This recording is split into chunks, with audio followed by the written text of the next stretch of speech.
Merhabalar. So I have some business and marketing books here. To be honest, there's a lot of overlap between marketing, business, and even some of my economics books. So these aren't strictly business and marketing. Just a heads up. But with that being said, let's look at some of these. The first one is Negotiate to Win. This edition that I have here is completely destroyed. Just a little negotiation book. I wanted to read about negotiations. I don't recommend this one. It's a bit too basic. I've talked about it before. Another one, Getting to Yes. This is also very famous. This one's a bit better than Negotiate to Win, but there's better books out there.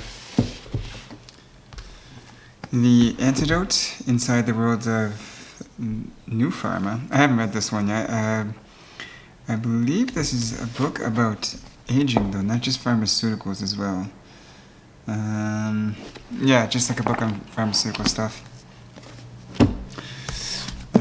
Next one is The Competitive Advantage by Michael E. Porter. Everyone always asks me for business books, and when I get this question, I always recommend this book. This book is terrific. I've recommended it to people before. It talks about different strategies you can actually use as a company, not just like generic stuff, but quantifiable, actionable strategies that is based off of empirical studies. That is a very rare thing in business literature. A lot of business books are like 80% fluff. It's just like, basically it's just like way for people who are in business to make more money by preaching their expertise when their expertise has nothing to do with why their business is successful. There's a very interesting study about this actually, where CEOs, I think in 50% of the industries they're involved in have no impact on the company's health. Anyways, Structural Analysis. This is another Michael E. Porter book. Competitive Strategy, again, talks about different strategies that are actionable, quantifiable, and have empirical back studies. Great series of books. There's also Competitive Advantages of Nations. I think that's somewhere else on my shelf. This was a textbook. I don't know if this is for university or not. Basically supply chain management, just like logistics books. If you want to like study companies or understand business a little bit more better in terms of how they operate on a day-to-day basis, then just reading into logistics is super important. A lot of people who do business actually surprisingly don't study logistics. Jeff Bezos and the Age of Amazon, The Everything Store. People have said that this book is no longer relevant. I haven't read it yet. I'm sure when I read it, I'll find something relevant about it. I didn't really buy the idea that it's not relevant at all, but it's not up there on my books to be read. Influence, the Psychology of Persuasion. This was a great book. I actually like this book a lot. A lot of the lessons from this book really stuck with me. Very interesting studies in here. I can't say that I've implemented a ton of them into my life. I think when it comes to like books like this in the genre, Dale Carnegie has been more influential than Cialdini, because I don't find myself needing to persuade people a lot to get things. I find myself needing to be nice to people. That's about it. The Art of Strategy. So this is like basically, I believe it's game theory applied to the work life, business life. I got this actually at an airport bookstore, so that's why I have it. Capital in the 21st Century by Thomas Piketty. This is obviously a very famous book. If you're someone who's very against like leftist economics, I would still recommend reading this because it's not actually that biased.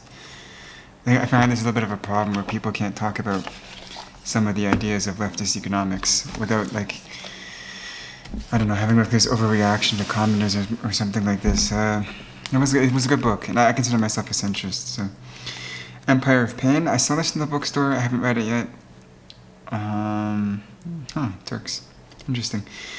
I think it just goes over this one specific family, the Sackler dynasty, and their kind of business policies to get more pain medications prescribed.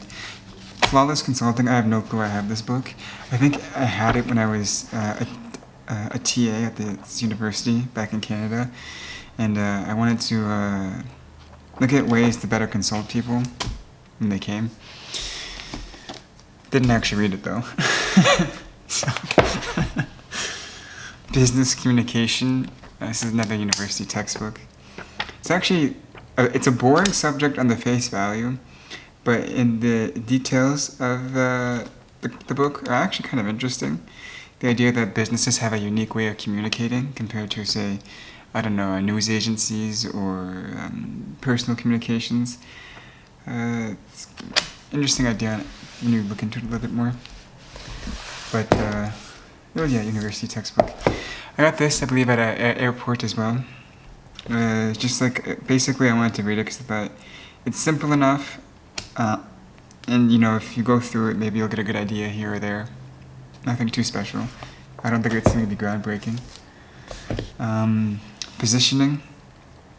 This was basically a book about branding, just how to name your brands, the psychology behind branding, how a branding should be involved with the idea that you're not just putting your brand in a marketplace, but you're also putting your brand in the headspace of a consumer. And so it's not only that you have to position yourself in the world, but you have to position yourself in the head of a consumer as well, which has a little bit more complexity. Sun Tzu, The Art of War for Managers. I have not read this yet. I believe this was gifted to me. I might read it. It sounds kind of like generic and just marketing hype. Don't know. The Storyteller's Secrets, the TEDx speakers, inspirational leaders. I wanted to read this because I think TED speakers are actually pretty good. And if this book can help me communicate my messages better, even if it's through a YouTube video, if it's through my writing or whatever, then, you know, I thought I might as well read this. Nothing wrong with self-improvement. Giving voice to values, how to speak your mind. How to speak your mind when you know what's right. Wow, that's confusing. The formatting here confused me. Basically, if there's an important issue you want to talk about, then this book will help you talk about it. That's all it really is.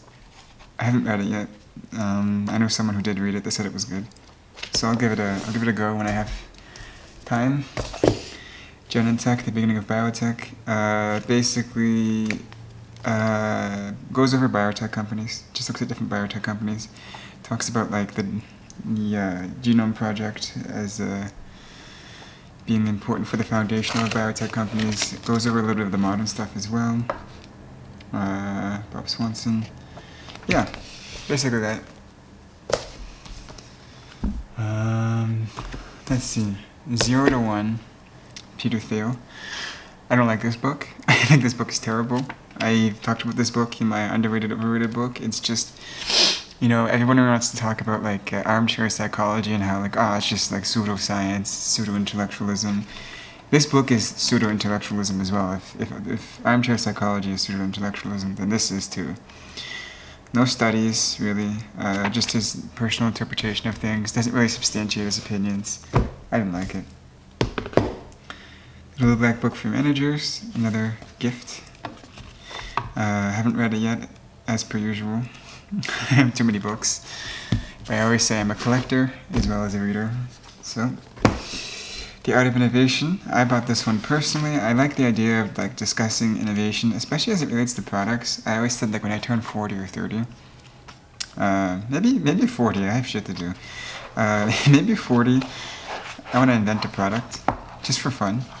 Seems like a really fun thing to do. You know, think about like, what's a problem in society and how can you solve that problem by creating a product?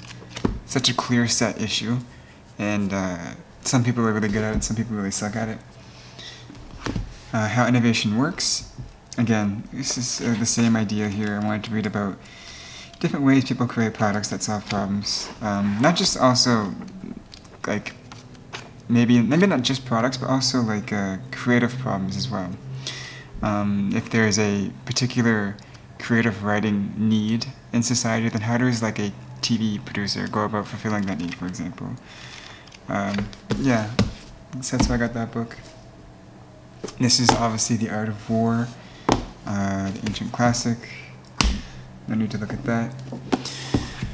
Contemporary conflict resolution. So this I would say is a book that's really good for negotiations, because it has a much more dynamic approach, and it frames negotiations much more complexly. It's not just like, oh, watch what you say and monitor your body language.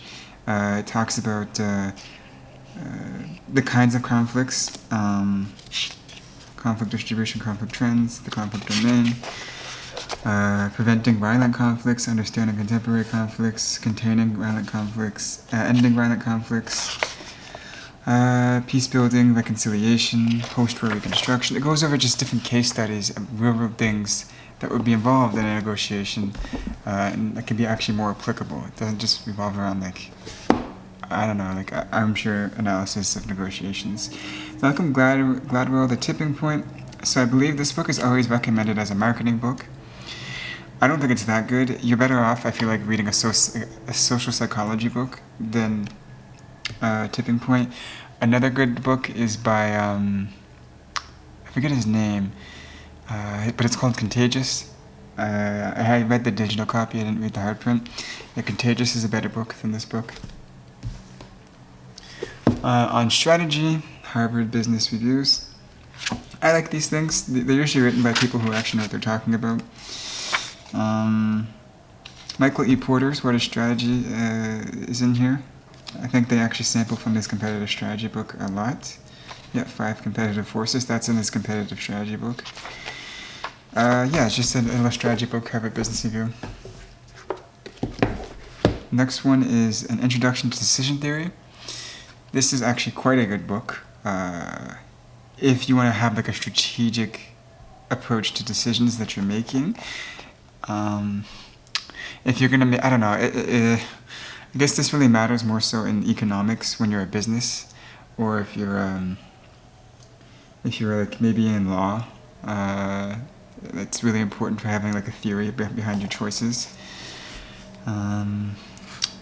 I don't know how much of this would apply to your personal decision making. I guess maybe if you have like an investment portfolio, you could maybe apply this stuff. But it's really good. It's super good. I would highly recommend reading this book if you want to think about choices more strategically. Next one is Eye Contact. To be honest, I wanted this book not only because it's good for business and establishing professional relationships, but it's also good just to be like a good communicator, to understand a little bit more about the nature of eye contact. It's never something I actually thought about reflectively, and so that's why I want to read this book. This one, so there's 3 left. This one, Social Media for Writers, was a book I read maybe, gotta be 10 years ago now. It's trash. Like, all this stuff I knew beforehand. I mean, if you know absolutely nothing about the internet, then read this book. But other than that, this book is really trash. I wish I never bought it, or read it. A Handbook of Market Segmentation, Strategic Targeting for Businesses and Technology Firms. This is a great book. I feel like market segmentation is not a concept that's talked about a lot. Not even in university. This wasn't a university book. I got this on my own. But like segmenting markets is something I feel like is under talked about a lot. If you have a stock portfolio, if you have a business, I would strongly recommend reading this book. Segmentation is really, really important. Then the last one is Strategy. I've talked about this book before. It's a great book. It's basically a book that goes over different types of strategies while using case studies. Let me go to the table of contents to show you what I'm talking about. So, the evolution of strategy, Sun Tzu, Machiavelli, the Greeks, the Bible, evolution, Satan's strategy. Then it goes into strategies of force, so science, Clausewitz, the false science, brain versus brawn, or brain and brawn, indirect approach, nuclear games, guerrilla warfare, strategies from below, so like revolutions, Marxism, working class, existential strategy, black power and white anger, frames, paradigms. These all have case studies, obviously, like grassroots movements kind of case studies. Strategies from Above, Management Class, Business of Business, so Rise of Economics. You could say that these are maybe like the aristocratic classes and the strategies they've used. And then it goes over different theories of strategy here at the end. So those are some of the business and economics books that I have. I will make a review. My next video is going to be Conquest of Happiness by Bertrand Russell. I just couldn't finish it in time, so I did this instead.